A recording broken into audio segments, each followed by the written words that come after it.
Iyi ni radiyo BBC Gahuzamiryango ivugira i Londres kuri metero 19, 25, 31 no ku mirongo ya FM mu karere k'ibiyaga bigari no kuri internet kuri bbcgahuza.com.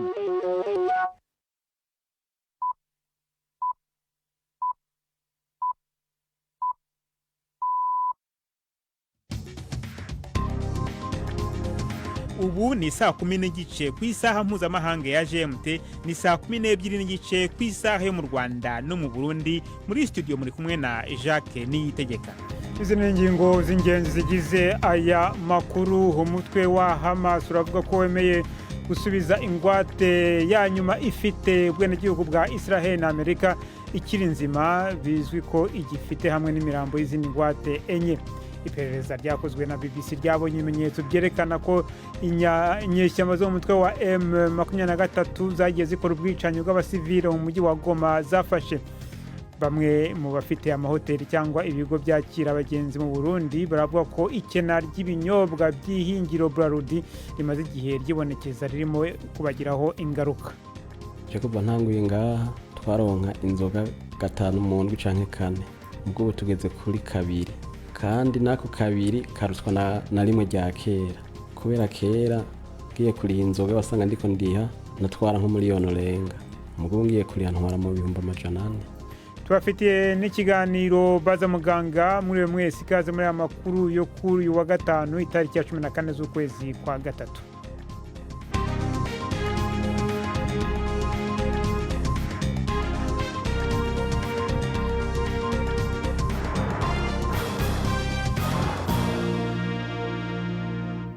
Ayo makuru ku buryo burambuye ni mukanya Prudence Ngyumva amaze kutugezaho muri make amakuru y'ingenzi avugwa hirya no hino ku isi.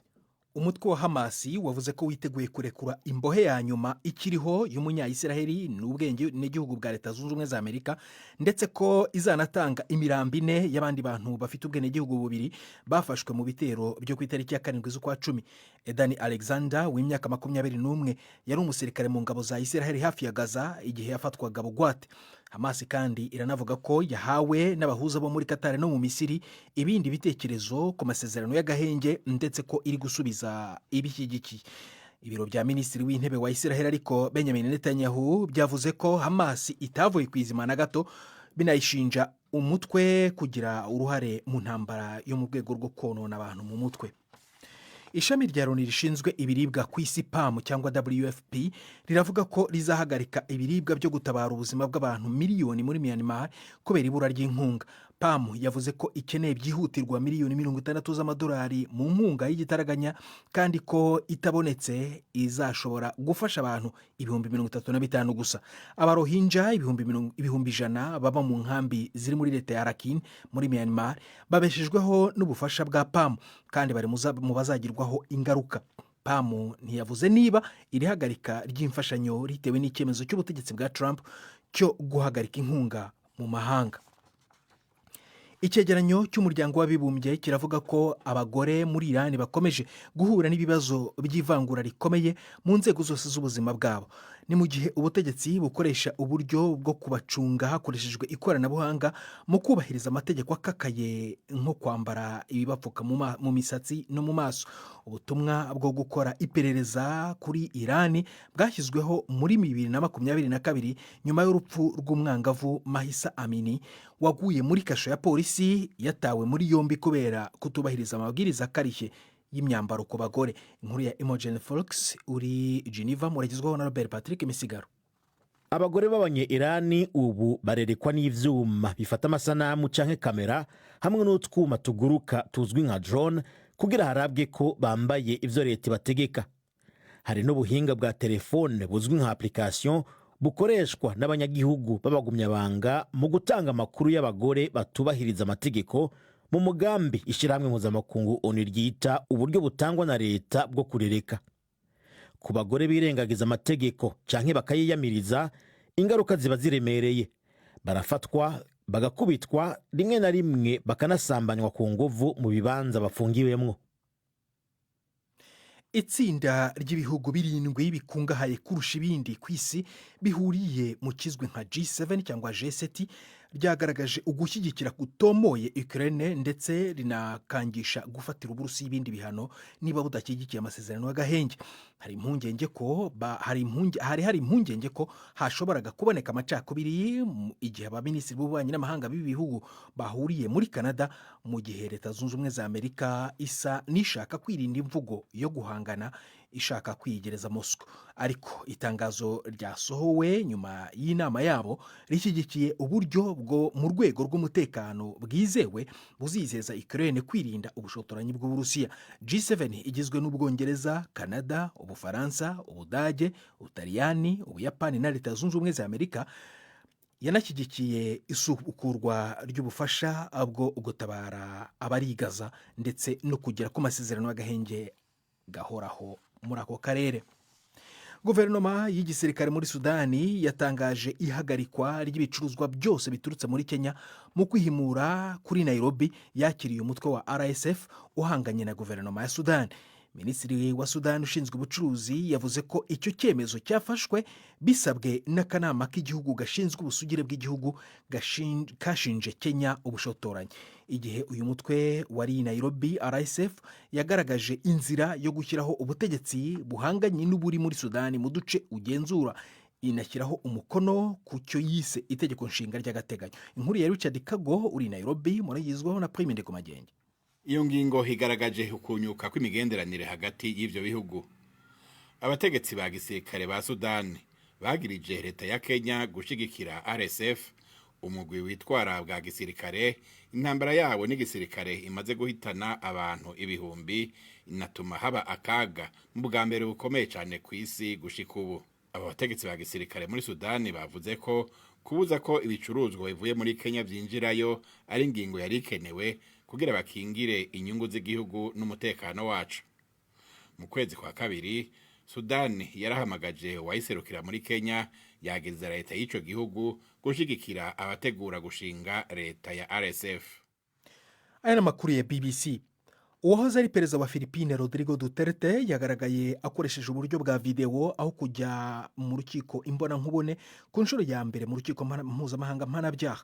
Niwe muntu wahoze ari umukuru w'igihugu ku mugabane wa Aziya ugiye kuburanishwa n'uru rukiko ku byaha. Ashinjwa ibyaha byibasiye inyokomuntu bishingiye ku ntambara yo kurwanya ibiyobyabwenge yishe abantu babarirwa mu hagati y'ibihumbi 7 na 30. Umunyamategeko wa Duterte w'imyaka 79 urirahe cyangwa Hague yabwiye urukiko ko ibibazo by'ubuzima bwe bisobanuye ko adashobora kugira icyo avuga mu rubanza, ariko umuganga w'urukiko yemeje ko afite ubushobozi bwo mu mutwe bwatuma buranishwa. Jacques urakoze Prudence Ngiyumva ku iyo ncamake y'amakuru.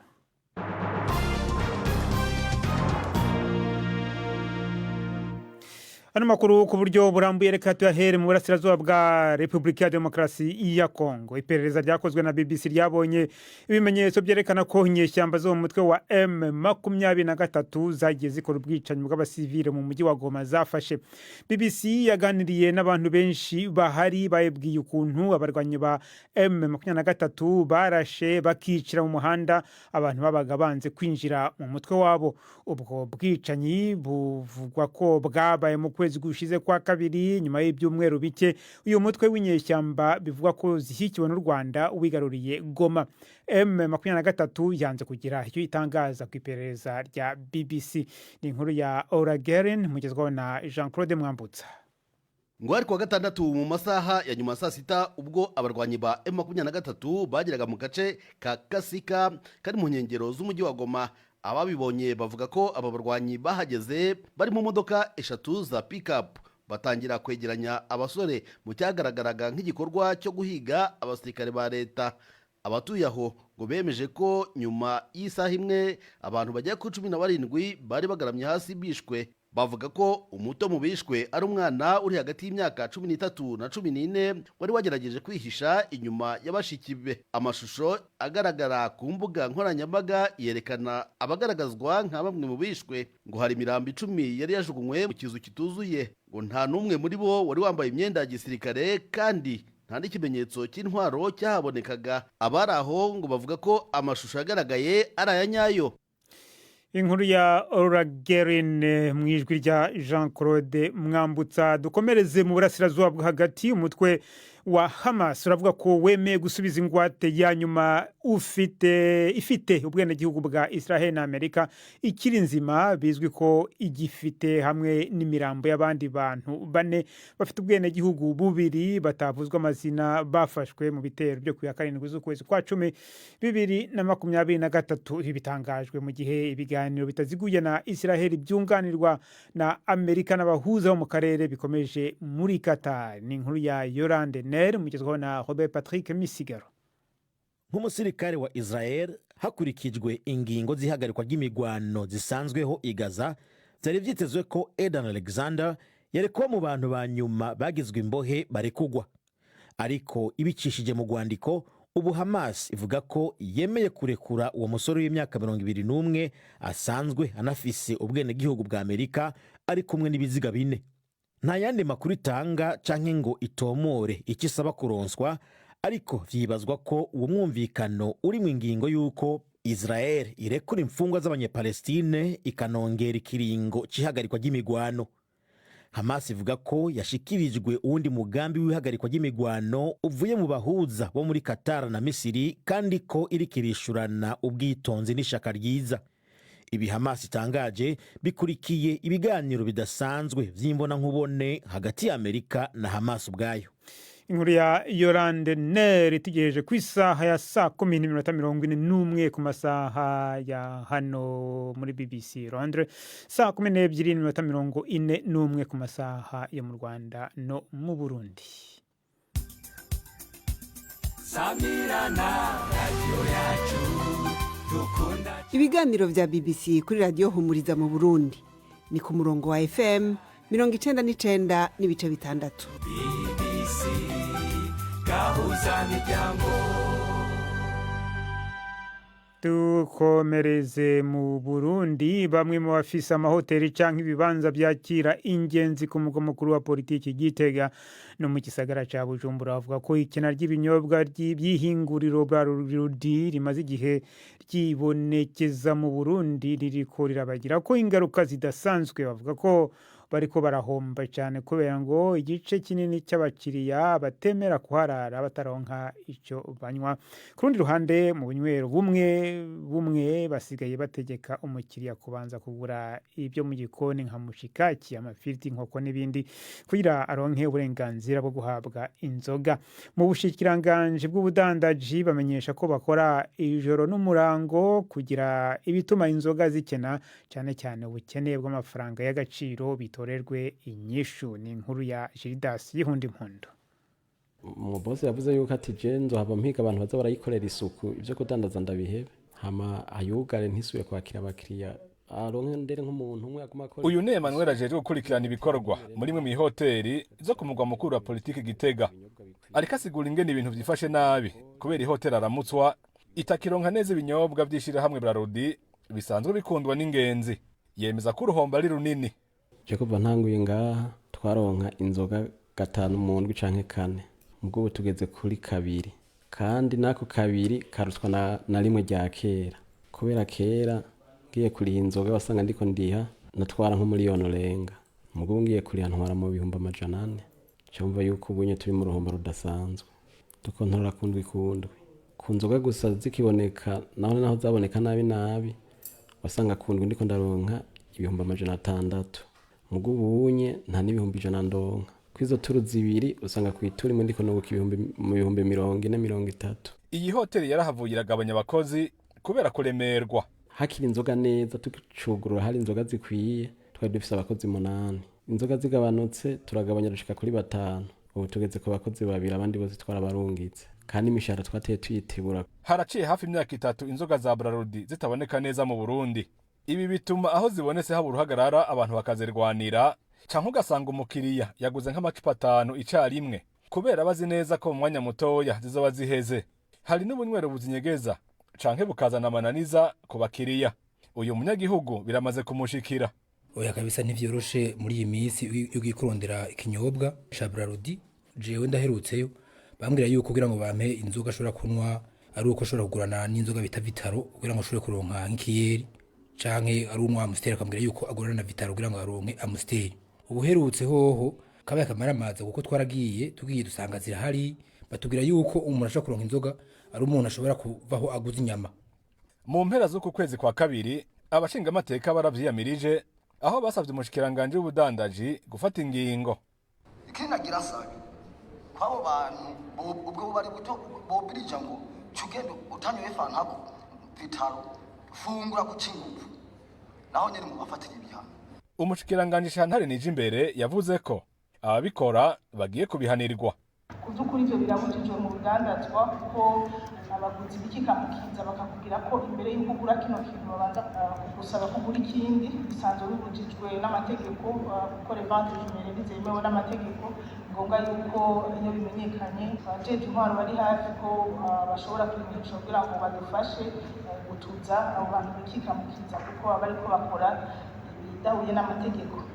Bene ubu basigura ko ivyo bakora babiterwa nuko inzoga bazironka bigoranye rimwe rimwe bakazihabwa zizimvye cane mu nyuma leta ngo ikabategeka kugurisha ku giciro kiri hasi. Imwe mu mvo zituma inzoga za Bralirwa zikena ni ubukene bw'amafaranga y'agaciro. Mu bushikiranganje bw'ubudandaji bamenyesha ko bariko barakora ibishoboka vyose kugira ingorane itorerwa umuti. Gildas Yihundi Impundu, i Bujumbura. Tuje ku mugabane w'Iburayi, ibiro bya perezida w'Uburusiya biravuga ko perezida Putin yohereje icyo byise amakuru n'ibimenyetso by'inyongera Donald Trump mu nama yarayibereye i Moscow hamwe n'intumwa idasanzwe ya perezida wa Amerika Steve Witkoff wasobanuriraga bwana Putin icyifuzo cya Amerika cyo guhagarika intambara yo muri Ukraine yaranje kuva mu Burusiya. Hagati aho imirwano irakomeje ku butaka no mu kirere muri Ukraine. Ni inkuru ya Dani Eberhard mugezweho na Ivete Kabatisi. Perezida Putin yagaragaje ibibazo byinshi bijyanye n'ibikubiye mu masezerano yo guhagarika imirwano yateguwe na Amerika. Ibiro bya Perezida Putin birateganya ko ashobora kugirana ibiganiro na Donald Trump kuri telefone vuba aha. Amerika n'Uburusiya byombi biragaragaza icyizere nubwo byemera ko hakiri byinshi byo gukorwa. Ukraine yo siko ibibona. Perezida Zelensky asanga Vladimir Putin arimo kuyobya uburari ko ibyasaba bigomba kuzuzwa mbere ari ukugira ngo ayo masezerano yateguwe na Amerika aburizwemwo ariko atayahakanye ku mugaragaro. Benshi mu bakurikiranira hafi ibyo mu biro kwa perezida w'Uburusiya nabo nuko babibona. Hagati aho mu gitero giherutse cy'indege zitagira dereva, Ukraine yatwitse uruganda rwa peteroli rukomeye mu majyepfo y'uburengerazuba bw'Uburusiya. Naho ingabo z'Uburusiya zikomeje kugerageza kwirukana iza Ukraine mu bice by'Uburusiya bikiri mu maboko yazo mu karere ka Kursk. Mukomeje kumva BBC gahuza miryango bunoneho n'umwanya w'ikiganiro cy'urubuga rw'imikino uyu munsi mwateguriwe kandi mugezwaho na Yves Bucyana. Mwereho neza amakuru y'imikino nyahere mu Rwanda. Shampiyona y'umupira w'amaguru irakomeza mu mpera z'iki cyumweru. Mukanya ku isaha ya saa moya ku kibuga cya Pele i Nyamirambo ikipe ya APR FC irahura na Gasogi United yizeye gutsinda ikarara ku mwanya wa mbere kuko niramuka itsinze uyu mukino irabirusha Rayon Sport inota rimwe ku rutonde rw'agateganyo. Rayon Sport yo izakina ku munsi w'ejo ihura na AS Kigali ku kibuga cya Pele i Nyamirambo nayo yizeye gutsinda igasubirana umwanya wa mbere.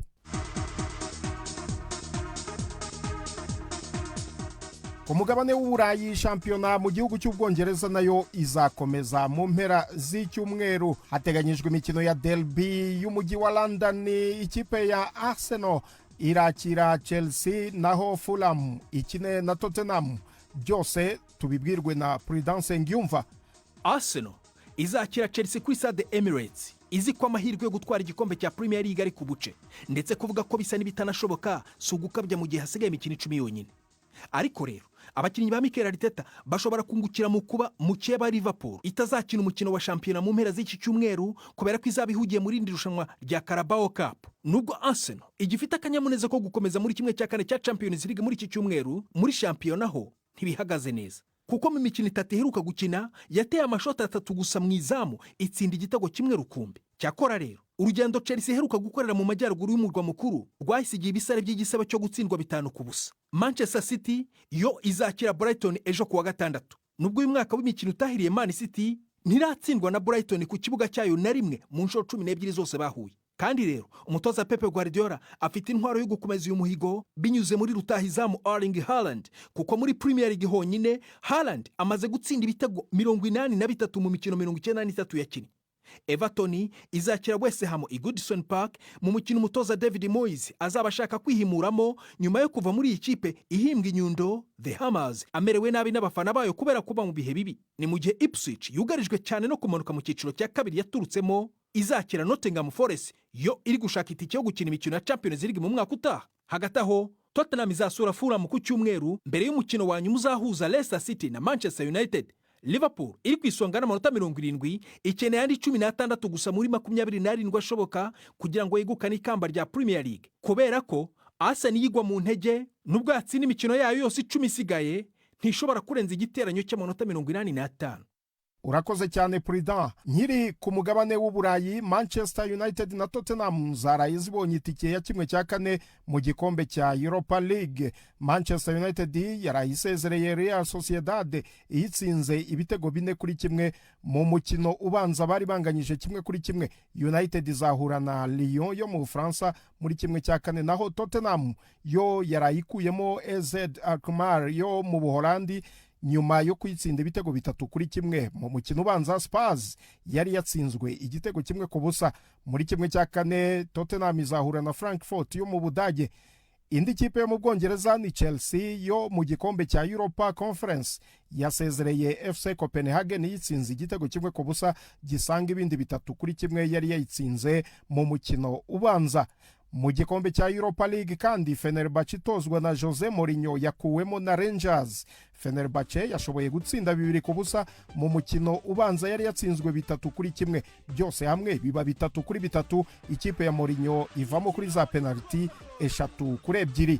Ayo niyo y'imikino nabahitiyemo uyu munsi. Gendi Yves Bucyana. Ikiganiro cy'imikino kuri BBC Gahuza Miryango. urakoze Yves Bucyana ndetse na Prudence Ngiyumva mwatugezagaho aya makuru y'imikino.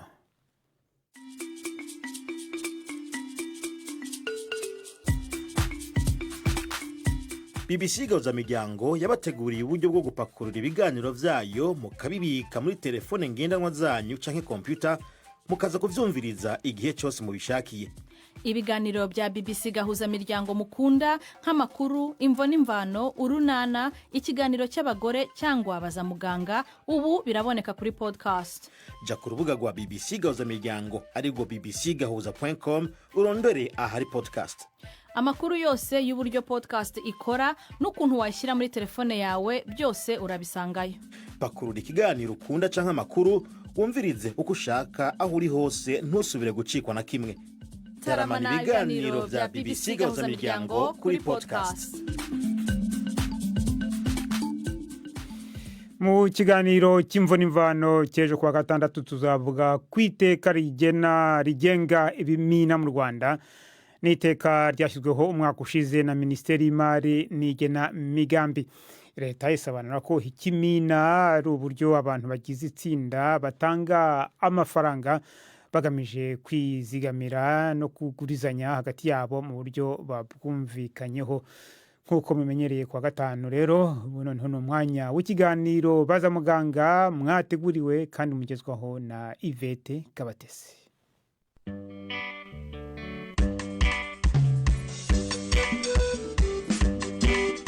Mwireho neza.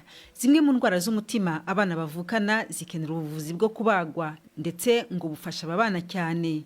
Mu gice cya kabiri kuri izi ndwara muganga Joseph Mucumbitsi ubizobereyemo arakomeza abidusobanurira. Birabafasha rwose, abenshi barakira burundu, abadakira burundu nabo batagize amakosa akomeye mu mutima nabo bashobora gufashwa. Hari nk'uburwayi bumwe bukunze kubaho nabwo muri ba bana nakubwiye bavuka bafite umwuka muke, bo ariko badahita bitaba Imana cyangwa bagira ibibazo bikomeye, akaba yanabikuranamo kubera ko umuyoboro ujyana amaraso mu bihaha uba ari mutoya, ufunganya amaraso agacamo bigoranye, ku buryo abandi bapima umwuka ukagira 95 ubu usanga bari muri za 80-85 bigatuma adakura neza ariko abenshi ntabwo ahita apfa. Abo rero ni muri ba bana nakubwiraga babagwa ariko bakazagomba yenda gusubiramo indi shuri imwe cyangwa ebyiri amaze gukura,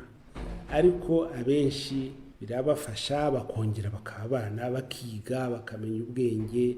Iyo atagize ikibazo cyo kubura umwuka bikabije muri ya masaha ya mbere cyangwa ya minsi ya mbere, ubundi aba umwana nk'abandi akamenya ubwenge nk'abandi akiga amashuri nk'abandi. Mbere ubu buvuzi bwo kubaga umutima mu bana bwakorwaga n'abaganga bavuye hanze, ariko hashize imyaka mike butangiye gukorerwa mu Rwanda. Guhera 2006 nta kubaga abana byabagaho.